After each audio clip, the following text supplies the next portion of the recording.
Welcome, Eliott. This is Real Relations, a segment that I'm doing for 2 by 2 Capital, as well as my personal brand of Gabe Sells ATX. Um, I've met you, probably a year and a half ago. Yeah, like about a year ago. And we were at some point in the same brokerage, and I remember you were one of the first. You were actually the person that convinced me to come on, and then on top of that, you're the person who started taking me out to take a look at deals and check them out. And I actually have your bio here. I got this from LinkedIn. And before I get into the bio, your company is named Elias Holdings. Do you want to give like a little tidbit about it or anything of the sort? Yeah. First of all, thanks for having me, Gabe. Yeah. Our relationship has been great, man. I love seeing like your goals starting out and your goals now. You're like ever changing with the market, so I love to see it. But yeah, Elias Holdings is a company that I started with really the mindset of creating a higher elevation of a community. So, not just buying and selling real estate, but creating a community to where um, fitness is prioritized, elevated mental state is prioritized, and we do all of that by either exercising Mm-hmm. or like I have all my people read books. Like right now, my employees are reading If You're Not First, You're Last. Mm-hmm. Have you read that one by Grant Cardone? I have not. I haven't So read any of the Grant Cardone really, books. man, look, I don't agree with everything Grant Cardone says, but his books are pretty good. That one's really good, and I want to create an environment to where I'd be really happy to be around, and really, the environment I love to be around is one where I'm always learning, Mm-hmm. where I'm always challenged. So Elias Holdings, basically the sum of it, we buy and we sell real estate.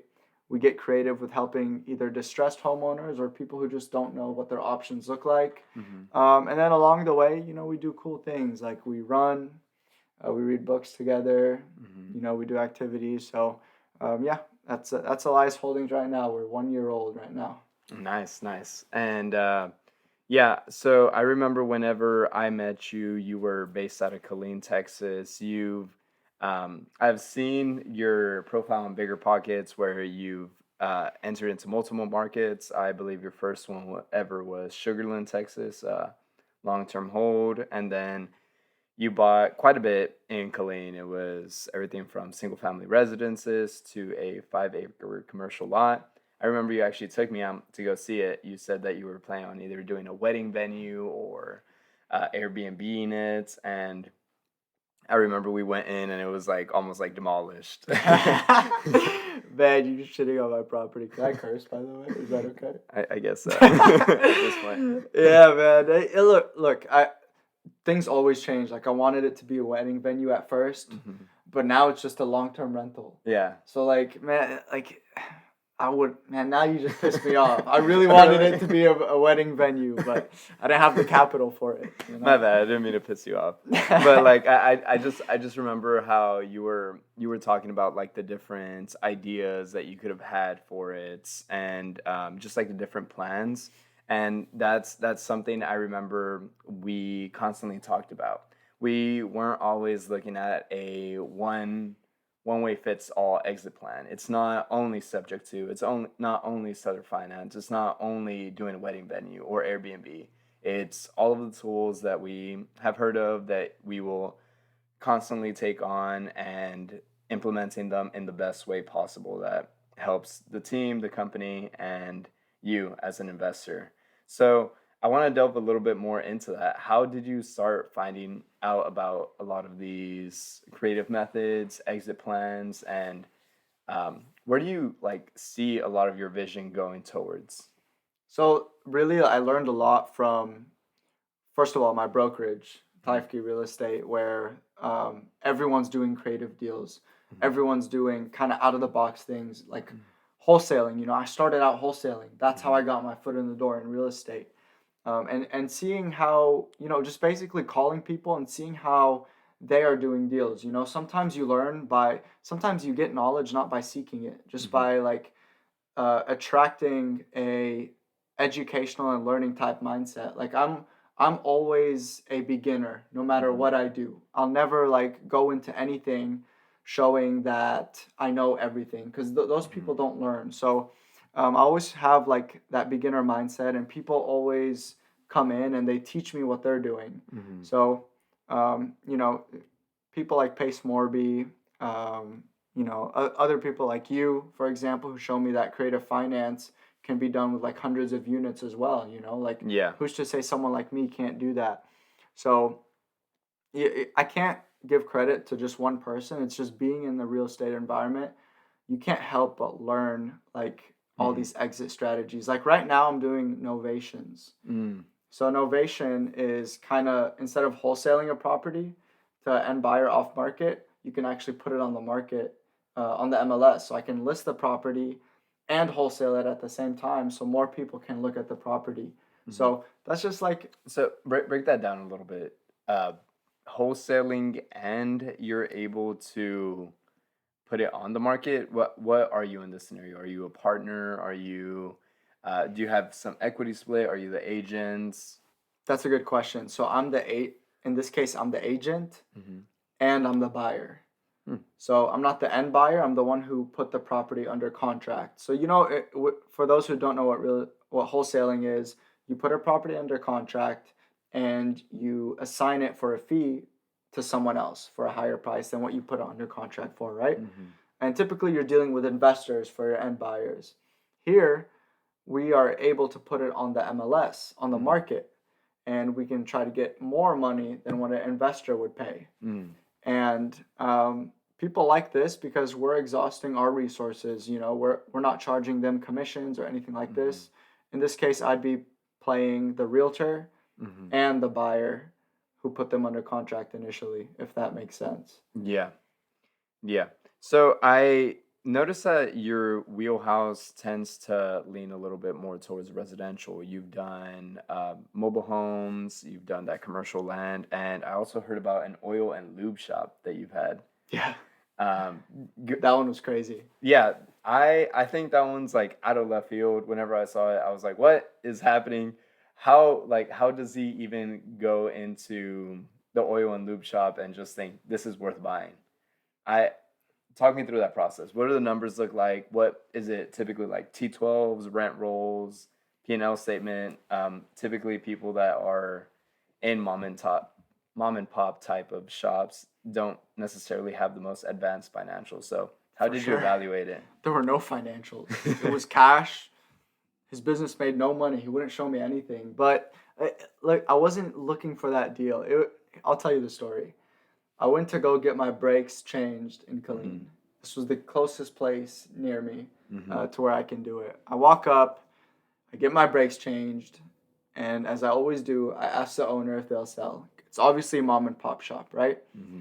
And he didn't know English apparently. Oh no, I don't know English. Just pay me. Just pay me. I was like, look, would you sell this property? No English, no English, right? Mm-hmm. I was like, I'll give you $200,000. Back up from the mic a little bit. All of a sudden, he knew English. And he was like, let me call my dad.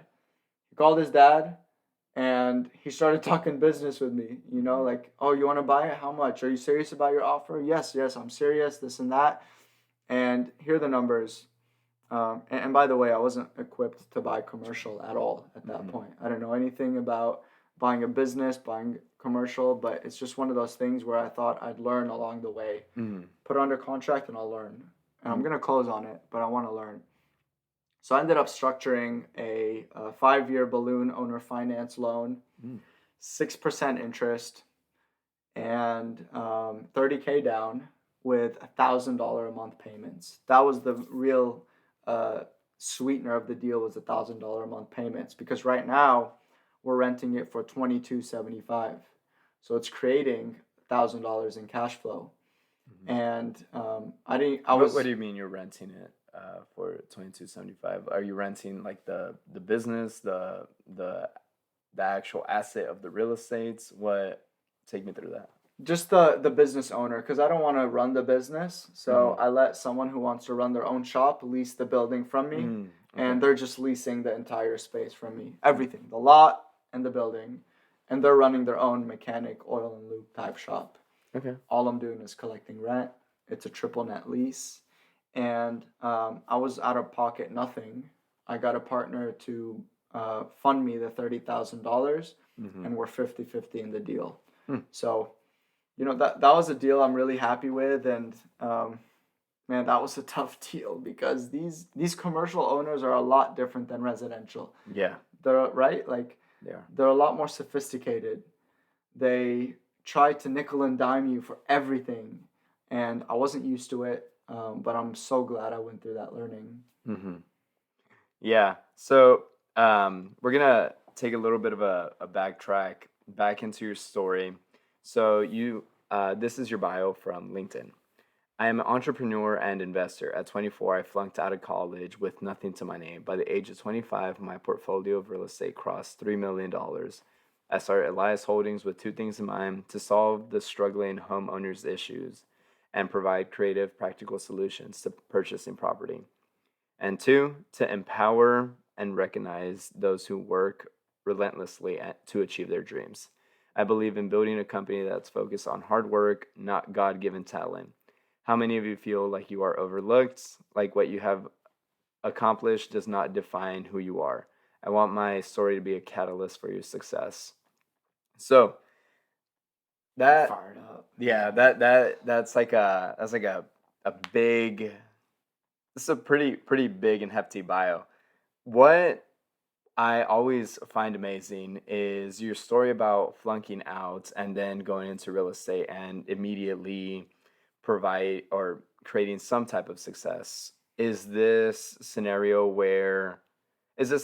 where you were already delving into real estate in college before you decided to take that leap of faith, or what was like the scenario like in those starting moments? So just to clarify, I flunked out, but then I ended up graduating somewhere else Hmm. with civil engineering degree, and I actually worked. That's why I moved to Austin. I worked as a civil engineer for 1 year, and really the catalyst for me, what caused me to dive into real estate was super simple. Like, I'm not going to give you some crazy story.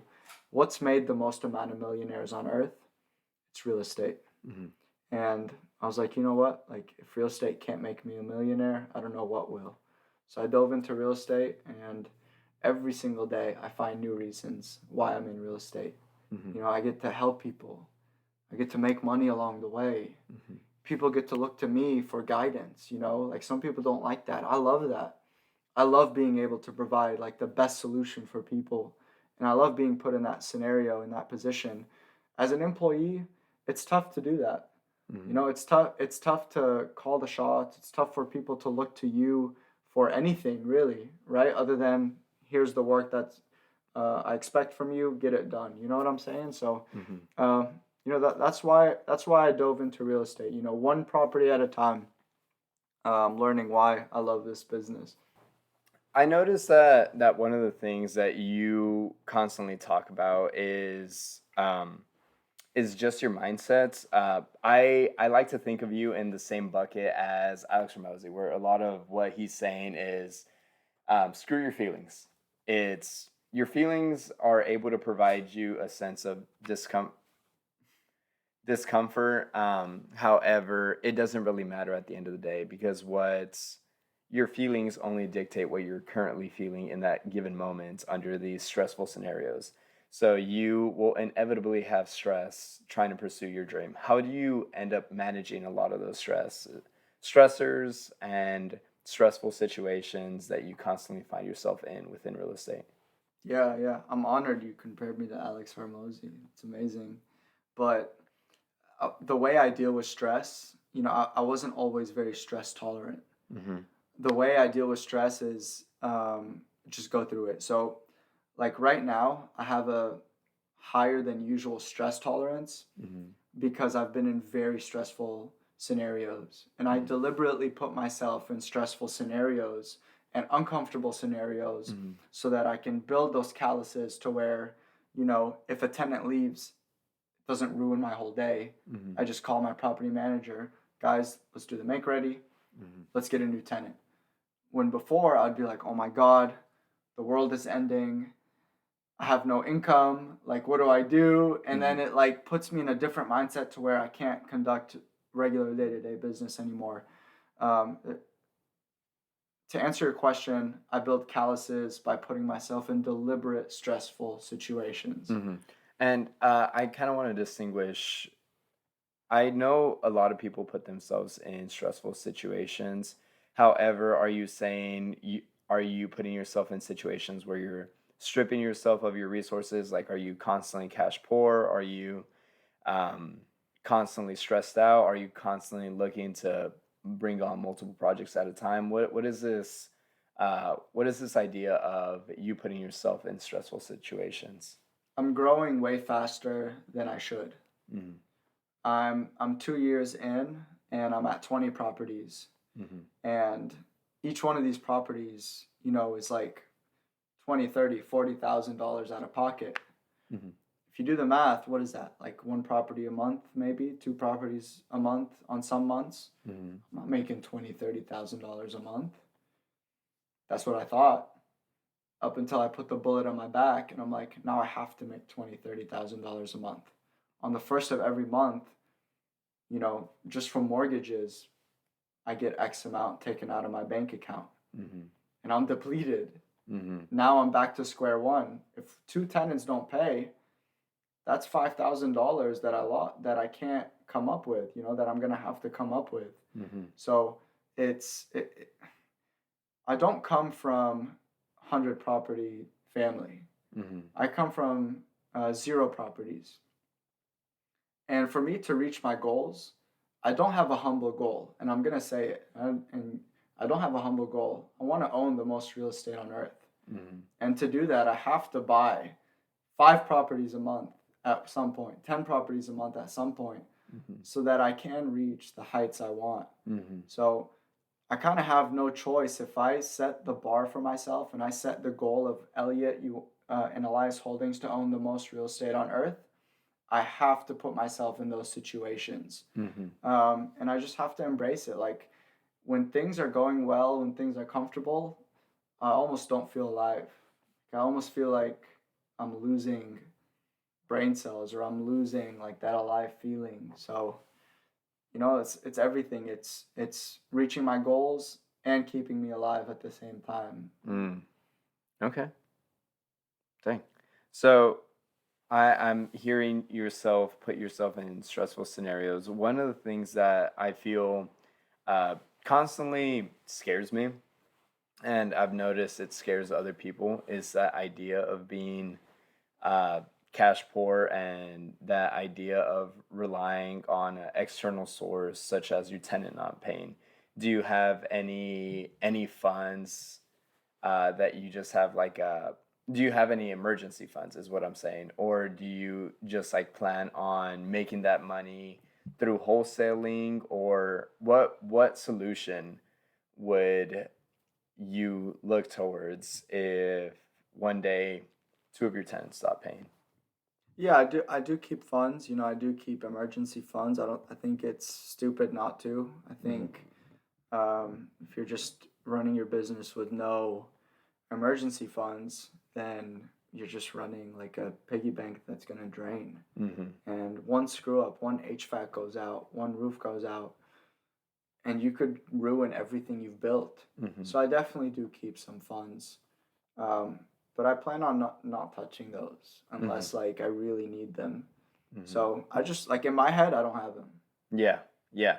but they're there, right? It's like out of sight, out of mind in a separate bank account, collecting maybe a little 3% interest or something like that. There you go, like T-bills or something. Yeah, yeah. Okay. That seems to make a lot more sense because a lot of the times I hear about people being uh, in these scenarios where they have their backs to the wall, and it seems terrifying. It seems terrifying for most people to just comprehend, and then on top of that, learning how to think about solutions whenever they're in those scenarios, in those very high stress scenarios.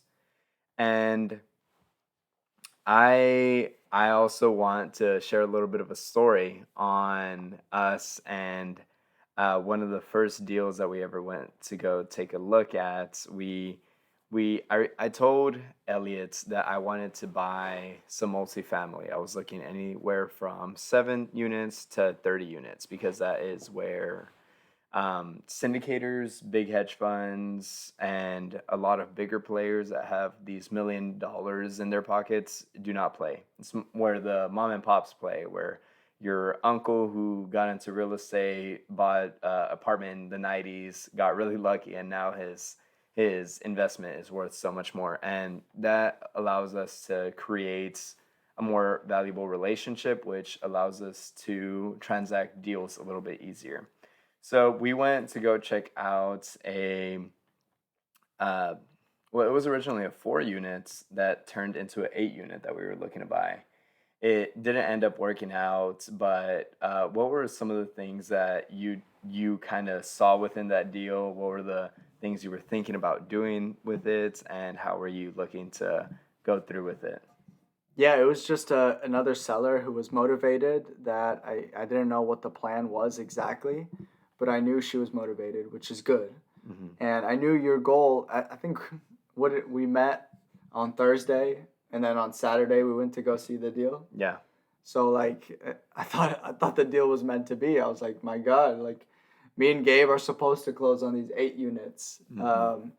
It, I mean, it was in Killeen, and my goal with it was maybe to convert each one to an Airbnb and cash flow. Hmm. But I don't know how confident I feel about Airbnb right now. Yeah.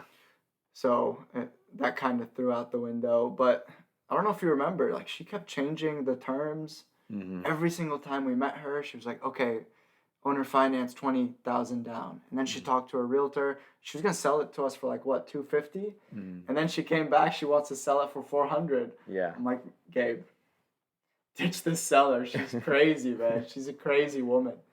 But you kept trying to get her and down to our price and stay reasonable, which I Hmm. admire. Like I got a little bit emotional when she came back at like 200K higher than what we agreed, but you Hmm. stayed in there. You're like, look, I know this is what the realtor told you, but this is where the market is. This is what we can pay. Hmm. This is a sure thing, um, and I'm still trying to work that deal. Was Yeah. that 1 year ago? Yeah, yeah. I mean, we've done another deal in between your San Antonio property. It was I worked with this other wholesaler who has roughly 30 doors in San Antonio, and he was just like, I'll tell you what we could do, but you just gotta hit the numbers, just dial. So for couple months. I'd say more than 7 months. I hit the phones close to every day, constantly hitting numbers and starting to build relationships with these owners. And I um I look towards building relationships and creating deals out of those scenarios. And one of them you actually ended up closing on. And that was a scenario that was kind of tricky for me because the owner had said, "Hey, Gabe, just tell me honestly, are you looking to wholesale this to someone?" And I was like, "Yeah, honestly, I'm not gonna lie to you. Um, I'm looking to sell it to an investor who would have a little bit more of an idea what to do with it. Me personally, this is not my forte as he has foundation issues. I'm not that good of an investor yet. I need to pass it on to someone else and maybe I could just shadow it or Pretty honest answer, man. yeah." And he was like, "You know what, Gabe?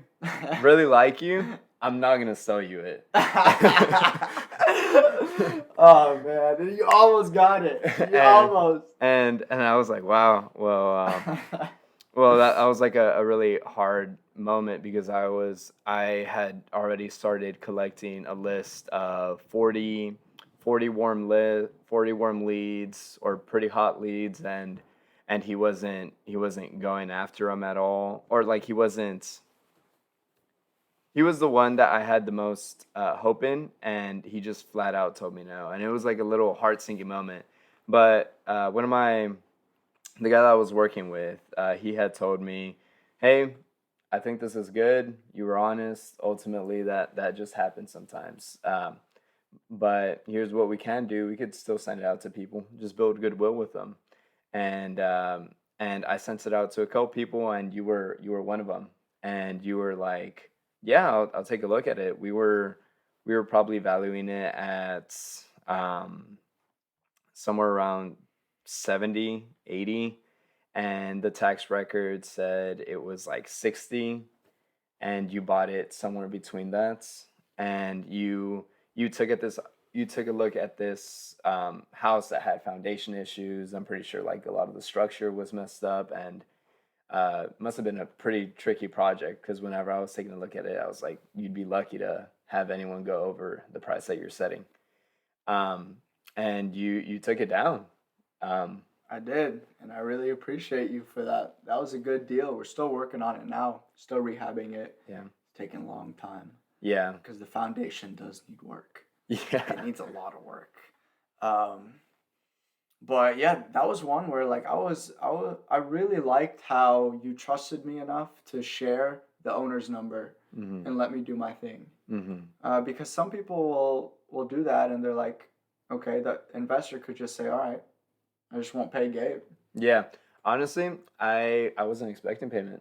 I thought It's it really amazing.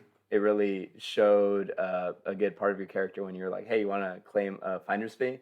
I was just expecting to build goodwill more than anything, and just have it for like the next deal. Have like, hey, we did good, but you offered it, and I was like, yeah, I'm sure.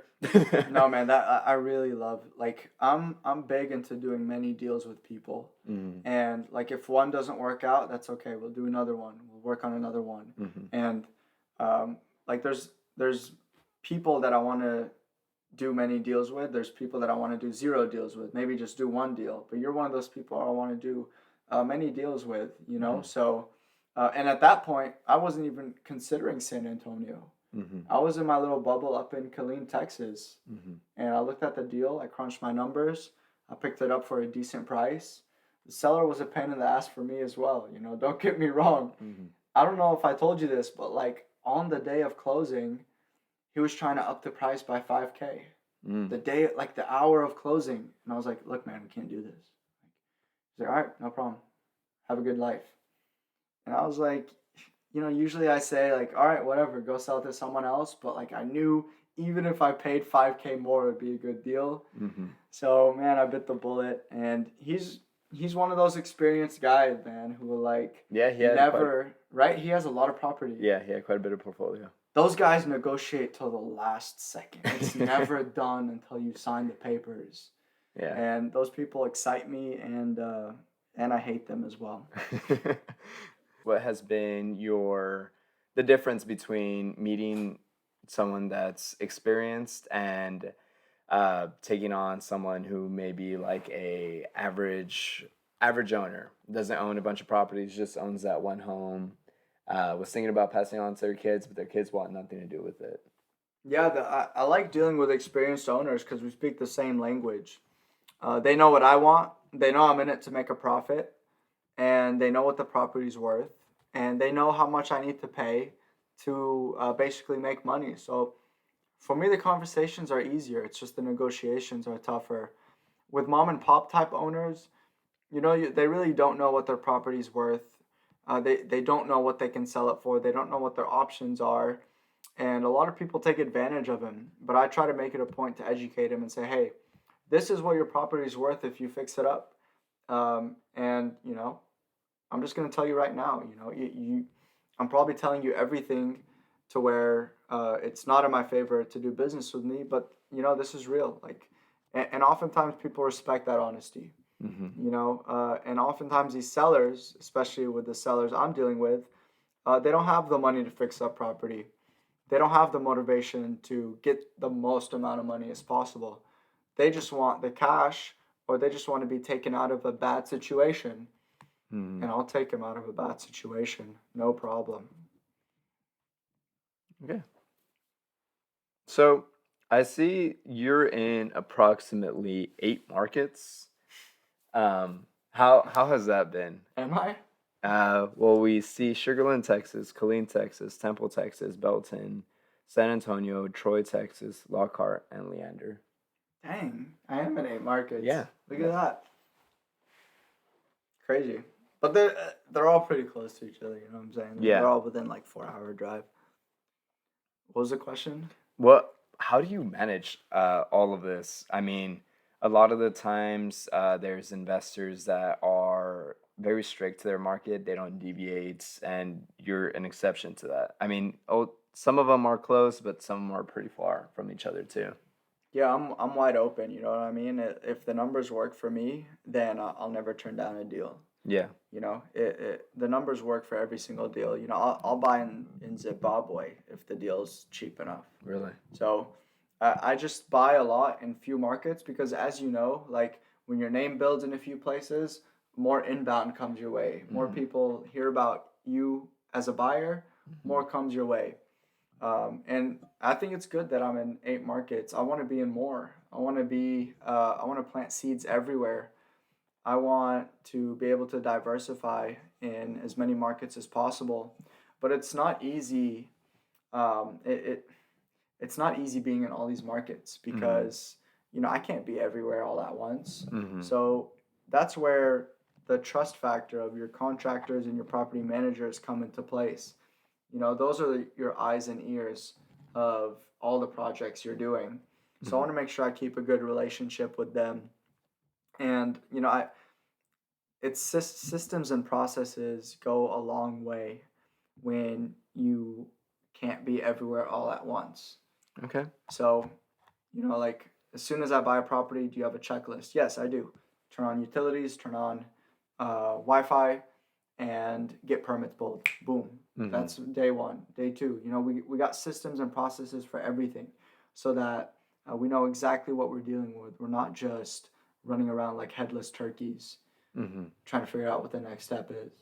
If someone asks you to give them an idea of where to start, would you ever share that checklist with them, or would you have to look towards being partners with them? What would that scenario be to a point where you'd outline some of the processes that you do?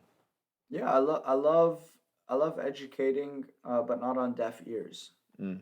Like if someone is asking me questions that they can easily Google the answer to, it's not that I won't answer the question, it's that I knew you didn't respect my time enough to actually just look up the question. Mm-hmm. Because if you respected my time, or if you respected anyone's time, where you ask them questions, um, you ask them questions that they get excited answering, or Mm-hmm. that they will provide a unique answer to. So yeah, I'm happy to share anything, but like don't waste my time. Yeah, yeah.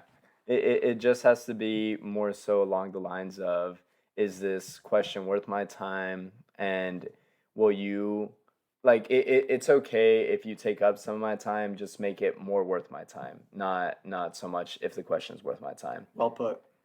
Yeah, well put. Cool. Well, we seem to be coming up on close to an hour here. Do you have any just words of advice to someone starting out, to yourself 2 years ago, actually? Let's do that instead, and then we could go to the people who are starting out. So words of advice. Can you ask Yeah, that again? yeah. So we'll go first. What would you say to yourself first starting out, and then what would you say to someone else for barely starting out? If I were to look at myself first starting out, I would say just be fearless. Stop looking at all the risks. Mhm. Stop paying attention to people in your life who don't align with what you do. Be laser focused, be compassionate, and learn as much as possible, Mhm. as much as you can. I know that I know nothing every single day. Write it down. I know that I know nothing. Don't think you're a hot shit. Lose the ego. Make the calls. I had an ego when I started. Mhm. Like I bought one property, I thought I was the man. Mhm. Little did I know, like that's nothing. Mhm. Like there's people doing crazy numbers, and at the end of the day, you compete with yourself. But there's levels for sure. So Yeah. So, would you mind sharing who some of those people that were that kind of just like set you and hit you with a little bit of reality? Yeah, who checked me with the ego? Yeah. Man, my family, you know, um, investors that I look to advice for, and seeing that they own hundreds of properties and they're asking me for advice and I own like two. I'm Hmm. like, my gosh, like hundreds of properties? Like, how could that happen? Um, and then just a bunch of reality checks, from other people, other scenarios, Hmm. Um, I can't think of anything specific. Okay. So, what about to someone that's just starting out? What I would tell someone just starting out, just be consistent. The consistent win. The consistent fool will always beat the inconsistent genius. Okay. And I'm never the smartest person in the room, but I am the most consistent person in the room. If I just do the same things that I tell myself I'm going to do every single day, there's no way I can lose.